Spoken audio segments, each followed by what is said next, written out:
नमस्कार आप सभी को। आप देख रहे हैं ताराचंद क्लासेस। आज की वीडियो में हम बात करेंगे इग्नू बीपीएससी 102 यूनिट 2। ओके। और ये हमारे यूनिट 2 का नाम है दार्शनिक आधार पृष्ठभूमि। और बहुत ही इजी है ये। यूनिट 2 और 3 ऑलमोस्ट सेम है। प्रेमबल की बात करते हैं, बस प्रेमबल को दो तरीके से पूछ रहे हैं, बस नाम बदल दिया है चीज़ एक ही। जैसे इसमें पूछेंगे दार्शनिक आधार यानी कि संविधान का दार्शनिक आधार क्या है। ठीक है। और संविधान के दार्शनिक आधार के अंदर जो बातें शामिल रहती हैं, अधिकार है, नागरिकता है, लोकतंत्र है, समानता है, स्वतंत्रता है, ठीक ठीक है, इत्यादि इन सब टॉपिक्स के बारे में ये पूछते हैं। इन वर्ड्स को शामिल करा गया है। ठीक है। और ये सारे जो वर्ड्स होते हैं हमारे प्रेम्बल्स के अंदर ऑलरेडी इंक्लूड होते हैं। और जब यूनिट 3 पढ़ेंगे उसके अंदर ये प्रेम्बल पूछेंगे। ठीक है। यानी कि यूनिट 2 और यूनिट 3 ऑलमोस्ट सेम है, कोई ज़्यादा डिफरेंट नहीं है। एक बार आपने मान लो प्रेम्बल को अच्छे से समझ लिया, पढ़ लिया, तो आपकी यूनिट 2 और यूनिट 3 जो है हो जाएगी। ठीक है। तो मैंने ये आपकी बीपीएससी 102 जो हमारी इग्नू की है उसकी मैंने एक पीडीएफ ले रखी है। और पेज नंबर है हमारा 22 और पेज नंबर 22 है हमारा, और पेज नंबर है हमारा 23। ये दो पेज हमें पढ़ने हैं। ठीक है, जो मोस्ट इम्पोर्टेंट है हमारे लिए और बहुत इजी भी हैं। चलिए शुरू करते हैं। ठीक है। और ये जितने भी वर्ड्स की हम बात करेंगे ये वाले, ये सब प्रेमबल के अंदर शामिल हैं। ठीक है। और यहाँ पे संशोधन की बात करते हैं ये लोग। चलो कोई नहीं, जो हमारे लिए इम्पोर्टेंट है हम उसको पढ़ते हैं। और मैंने इसकी डीपली एक बार वीडियो बना रखी है प्रेमबल की, मैं उसका लिंक दे दूँगा। और जब मैं यूनिट 3 शुरू करूँगा, ठीक है, तो उसके अंदर वो वाली वीडियो भी मर्ज कर दूँगा और मैं अपलोड करूँगा। और जो इम्पोर्टेंट चीज़ें होंगी वो भी मैं उस वीडियो में रिकॉर्ड करके अपलोड कर दूँगा। ठीक है, जिससे यूनिट 3 जो होगी हमारी वो भी कंप्लीट हो जाएगी। कोई ज़्यादा हार्ड नहीं है। चलो शुरू करते हैं। हमारी जो स्टार्टिंग है वो यहाँ से होती है। भारत की संविधान सभा के दार्शनिक आधार निम्नलिखित थे। ठीक है, हमारे दार्शनिक आधार क्या क्या थे, देखो इसके अंदर सारे वो वर्ड्स आ जाते हैं हमारे। अधिकार, नागरिकता, लोकतंत्र, समानता, स्वतंत्रता, गणराज्य, अखंडता, ये बहुत सारे वर्ड्स हैं। गणराज्य भी है। ठीक है, वो सारे वर्ड जो हैं हमारे प्रेम्बल में हैं, जिनके बारे में हम आगे भी डिस्कस करेंगे यूनिट 3 में। चलो हम इसको पहले पढ़ते हैं। संविधान भारत की संविधान सभा के दार्शनिक आधार निम्नलिखित है। पहला पॉइंट है हमारा प्रभुसत्ता। ठीक है, प्रभुसत्ता, इसको हम कहने का मतलब होता है सर्वोच्च सत्ता। ठीक है, सर्वोच्च सत्ता कहने का मतलब है कि ऐसा देश जो पूर्ण रूप से आज़ाद है, आंतरिक तौर पे भी और बाहरी तौर पर भी, इंटरनल और एक्सटर्नल दोनों तरफ से फ्रीडम है, आज़ाद है। ठीक है। और ये डेफिनेशन दे रखी है, जब संविधान निर्माता ने भारत की राजनीति भविष्य के बारे में सोचा तो उन्होंने सबसे ज़्यादा भारत की प्रभु प्रभु संप्रभुता के बारे में सोचा। संप्रभुता के बारे में सोचा। ठीक है, भारत को संप्रभु बनाने उनके लिए महत्वपूर्ण था और सर्वोच्च शक्ति उन्होंने लोगों में निहित की, शामिल की। निहित का मतलब होता है शामिल की। केंद्र एवं राज्यों के सभी अंग तथा कार्य प्रणाली केवल भारत के लोगों से ही शक्ति ग्रहण करते हैं। कहने का मतलब ये है सिंपल सा कि जो भारत है वो पूरी तरीके से आज़ाद है, वो अपने फैसले जो है स्वतंत्र रूप से ले सकता है। और हमारे देश में जो फैसले जो लिए जाते हैं वो राज्य सरकार और केंद्र सरकार के पर्पस पे लिए जाते हैं। लेकिन ये हमारे देश के आंतरिक हैं, जो भी डिसीजन लिए जाते हैं वो कैसे होते हैं, इंडिपेंडेंट होते हैं, किसी पे डिपेंड नहीं होते। ठीक है, क्योंकि 1947 से पहले हमारे जो भी डिसीजन होते थे वो एज आ ब्रिटेन की तरफ से होते थे, क्योंकि हम गुलाम थे उस टाइम। लेकिन 1947 के बाद जब संविधान को इंट्रोड्यूस किया गया तो उसमें प्रेम्बल को भी इंट्रोड्यूस किया गया और उसमें प्रभुसत्ता वर्ड ऐड किया गया। और उसमें ये बात कही गई कि भारत जो है अपने निर्णय स्वयं ले सकता है। ठीक है, और उस बात को ये लोग केंद्र और राज्यों की तरफ से समझा रहे हैं।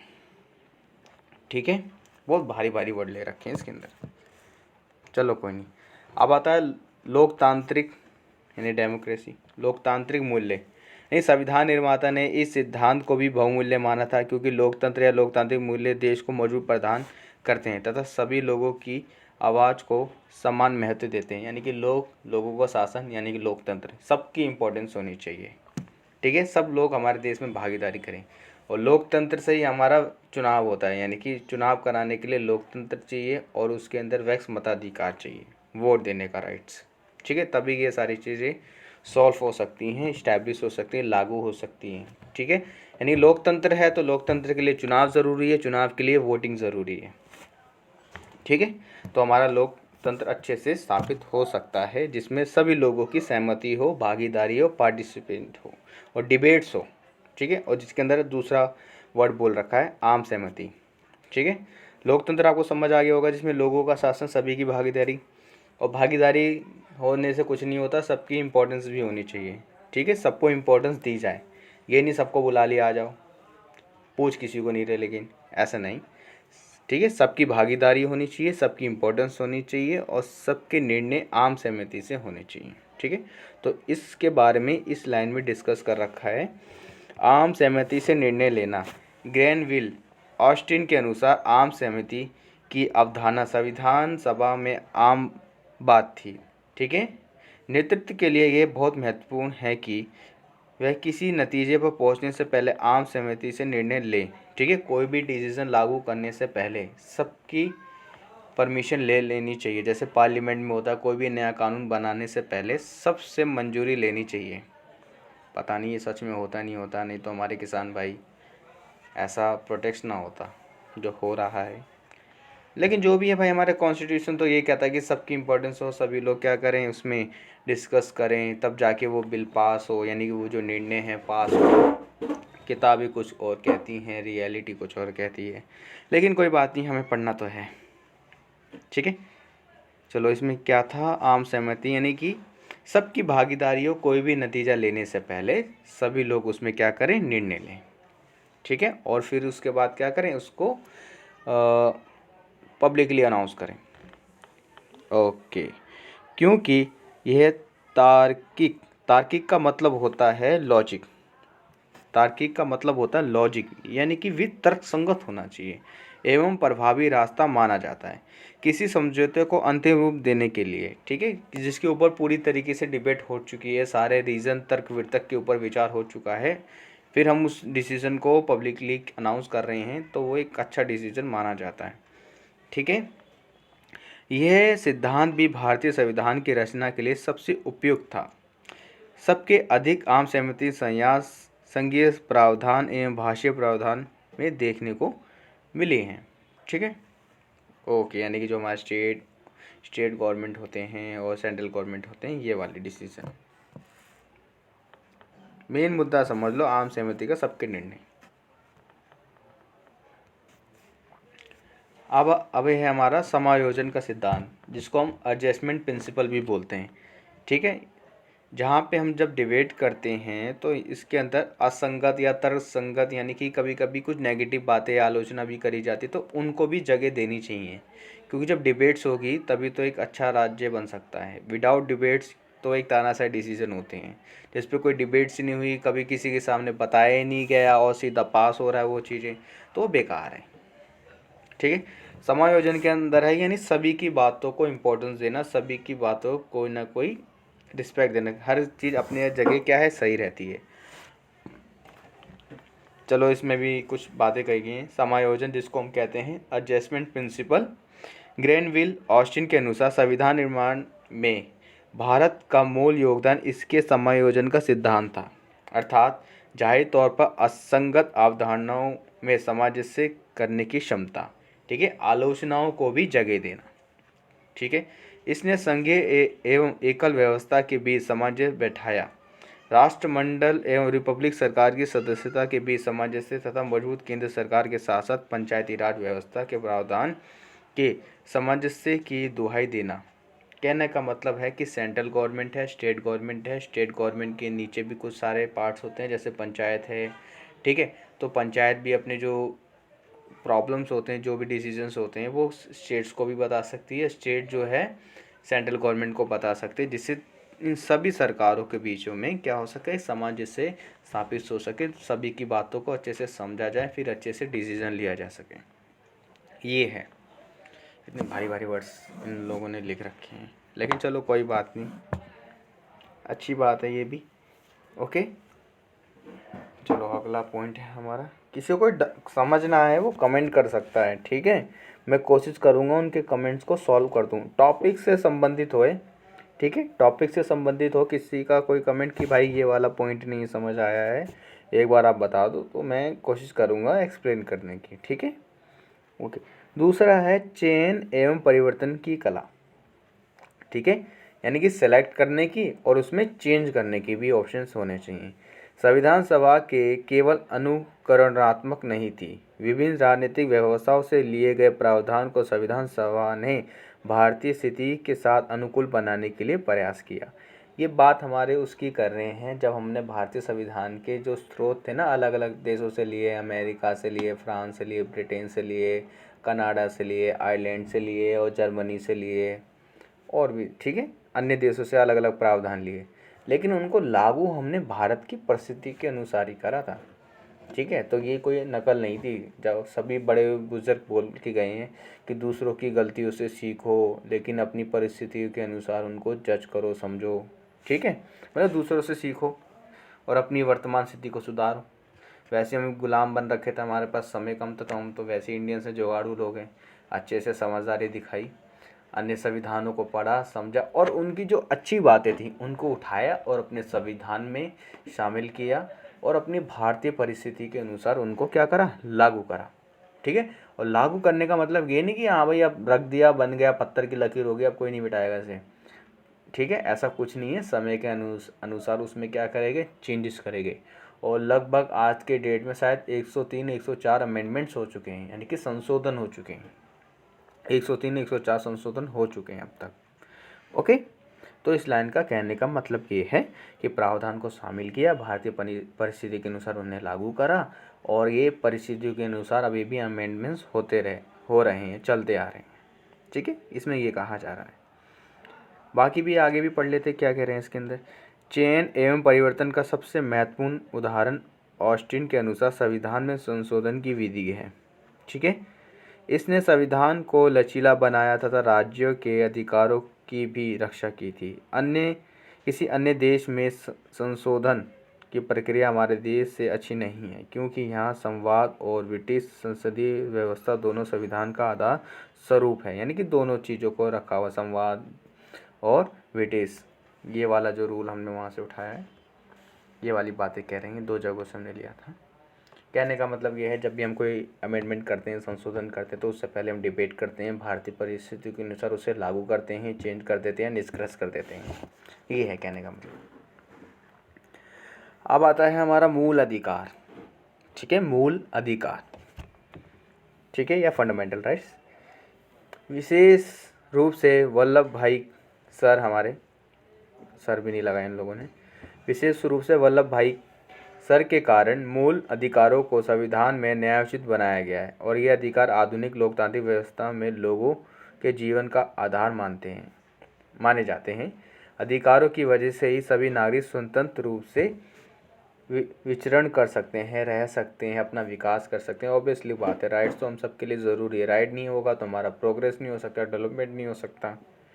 तो मूल अधिकार तो होने चाहिए, ठीक है, नॉर्मल सी बात है ये।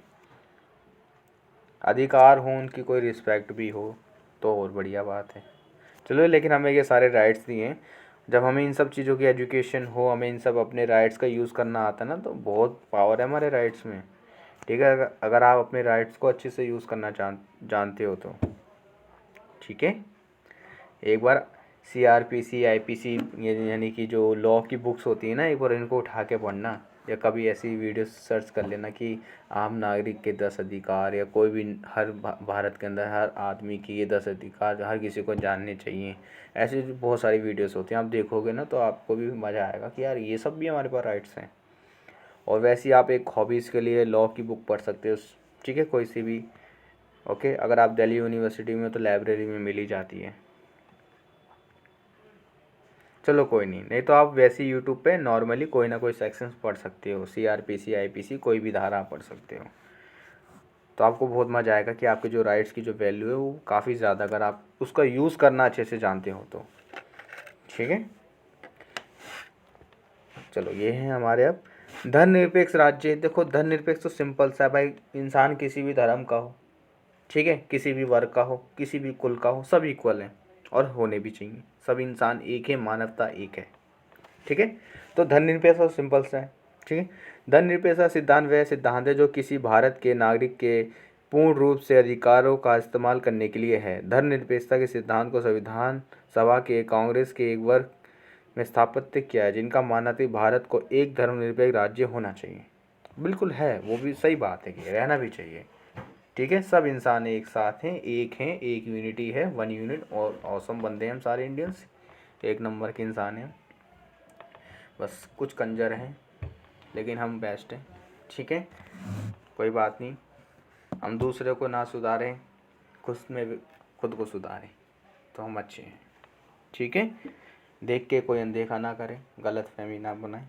चलो कोई बात नहीं, गलत अवधारणा ना फैलाए। तो धर्मनिरपेक्ष आपको समझ आया होगा। ठीक है, कहने का मतलब है कि भारत जो है एक धर्मनिरपेक्ष राज्य है, जो होना चाहिए क्या है। ठीक है भारत एक धर्मनिरपेक्ष राज्य, यहाँ पे सभी के लिए इक्वलिटी है, सभी के लिए स्थान है। ठीक है, चलो अब आता है हमारा समाजवाद।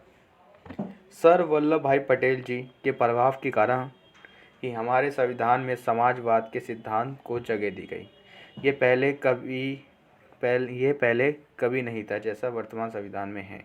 समाजवाद यानी समाज कल्याण के लिए जो कार्य करे जाते हैं, पब्लिक को सस्ती दरों पर चीज़ों प्रोवाइड कराए जाए।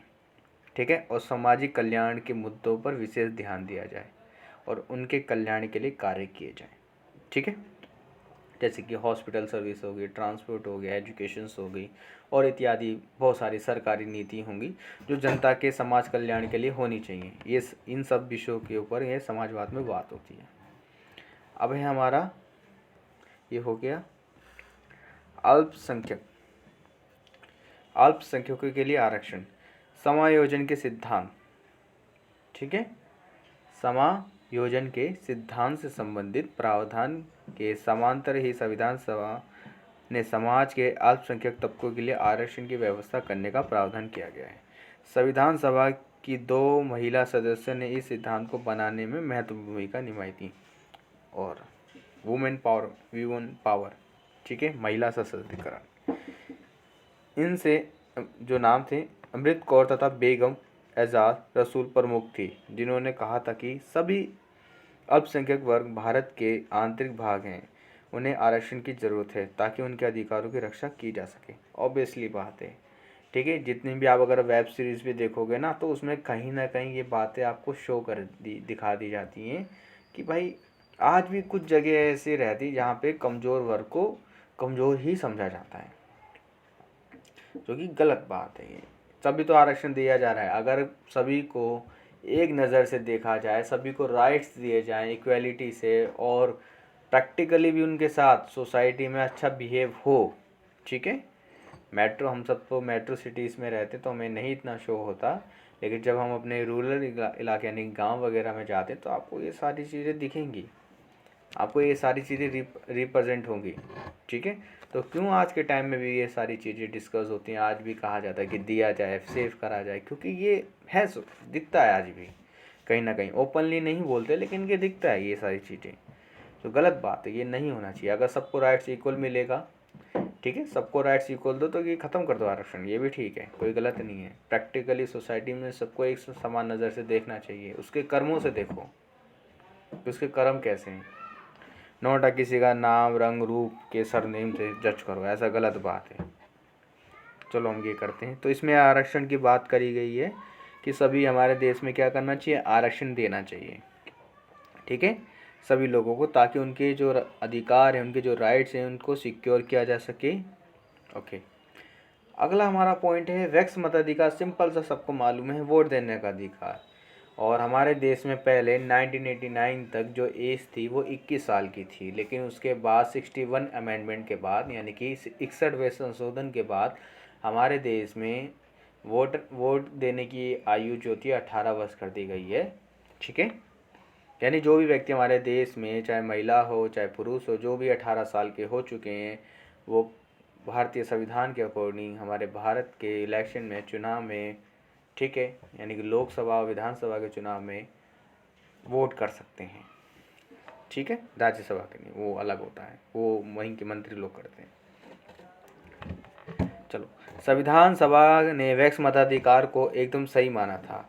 राजेंद्र प्रसाद जी सर, ये पहले हमारे राष्ट्रपति थे, और सर जवाहरलाल नेहरू जी दोनों महत्वपूर्ण सदस्य थे, ये हमारे पहले प्रधानमंत्री थे, जिन्होंने वैक्स मताधिकार का समर्थन किया था तथा सभी नागरिकों को वोट का अधिकार देकर अपने प्रतिनिधि चुनने का अधिकार दिया गया था। ये सारी बातें ओके। और आज की क्लास में हमारा ये जो है, ये जो यूनिट 2 है, दार्शनिक आधार पृष्ठभूमि, ये हमारी फिनिश होती है। इसके अंदर ये वाला इम्पोर्टेंट है, इसलिए मैंने इसको कवर अप करा है, ये इम्पोर्टेंट है ओके। बाकी तो संविधान सभा की बातें कर रहे हैं और कुछ नहीं, ये इम्पोर्टेंट था तो मैंने इसको पढ़ाया है। और यूनिट जो 3 आएगी उसके अंदर प्रेमबल की बात कर रहे हैं, ठीक है। तो मैं जो जो भी टॉपिक होंगे ना इम्पोर्टेंट, मैं उसको